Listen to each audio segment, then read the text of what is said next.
Olá pessoal, tudo bem? Então nesse vídeo aqui eu vou mostrar para vocês como fazer um mapa isométrico, né, usando também um relevo sombreado por baixo, para dar aquela impressão de 3D, né, na hora de visualizar o fenômeno. Então, o relevo, né, nesse caso. Então vamos lá. Eu vou usar nesse exercício os dados SRTM que eu fiz a transformação no exercício anterior. Tá? Então eu vou usar um dado SRTM já reprojetado para o sistema de referência SIGAS 2000, projeção UTM, zona 22 Sul. Tá bom? Então esse daqui vai ser o dado que eu vou utilizar para o exercício, que é o dado que eu usei no exercício passado. Certo? Então para gerar essa representação, vamos lá. Você vai ter que adicionar aqui a, o dado SRTM já transformado, né? Deixa eu ver se ele tá transformado certinho aqui. E se você não pegou o jeito que eu fiz aqui, sempre pense, ó, na hora que eu vou adicionar a camada, vem aqui no menu camada, adicionar nova camada e ver se é raster, qual tipo de camada você quer adicionar, né? Se o botão não estiver aqui do lado, né?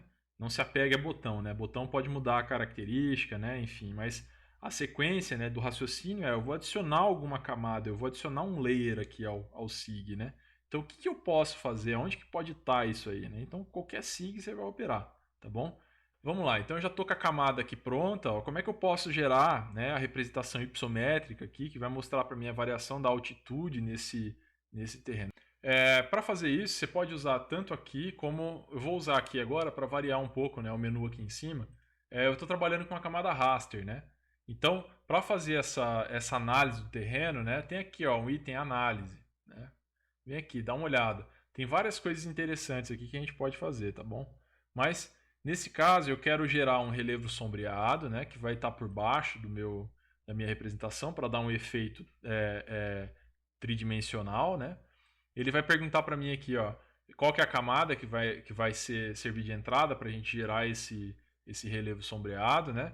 Qual que é o exagero vertical, que aí me mostra a relação, né? A relação entre a escala horizontal e a escala vertical. Eu tenho que ter um exagero, senão eu não consigo observar, né, o modelo do terreno, né? Então eu vou colocar aqui um exagero de 5 para fazer perfil topográfico, né? A gente costuma usar um exagero de 5 a 15, ou seja, a escala vertical ela vai ser mais detalhada, né, em nível de escala, né, ela vai ser mais detalhada do que a escala horizontal, entendeu? Então, nesse caso aqui, o fator Z vai ser 5, eu vou colocar, certo? Aqui vai ser a iluminação, vamos deixar o default mesmo, não tem problema, isso aqui vai só mostrar onde que vai estar a posição do sol, a iluminação do nosso do nosso terreno, né? Se eu fizer a variação ali, ele vai mudar a posição do Sol, às vezes muda, né? Tem um efeito que é interessante, que é o efeito de inversão do relevo. Tem gente, na hora que você muda a posição do Sol, né? Da iluminação do terreno, tem gente que enxerga o topo de morro como um vale, né?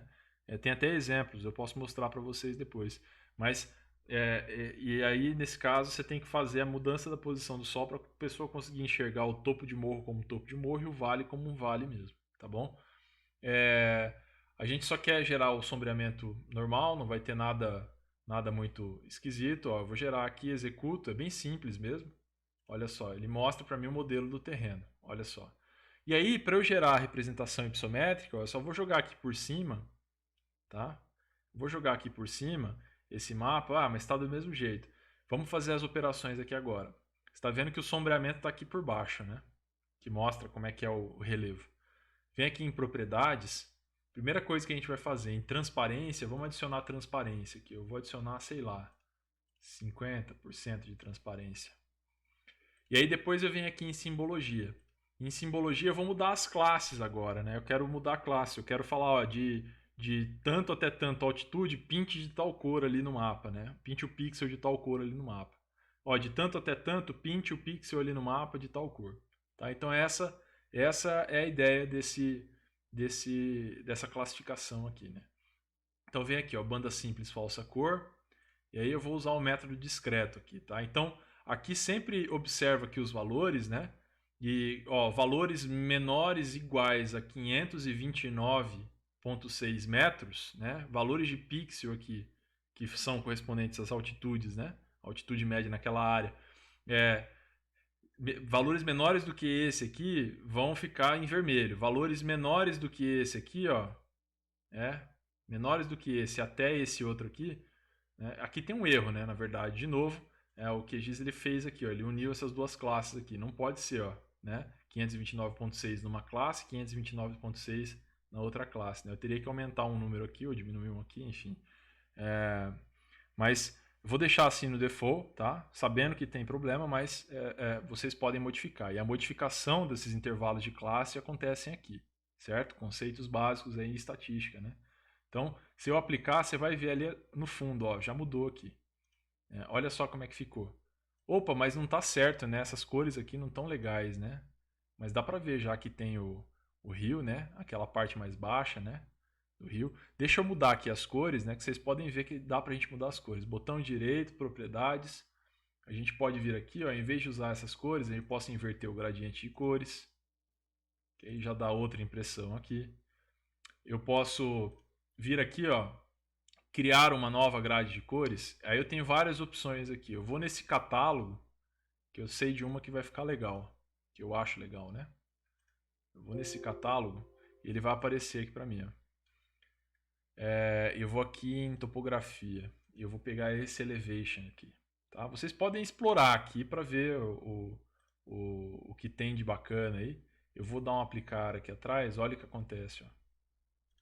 Tá? O que ele está falando para mim? Olha só, altitudes, né, que estão abaixo de, ou são iguais, ou estão abaixo de 529 metros, estão pintadas de verde, assim sucessivamente, né? Assim sucessivamente.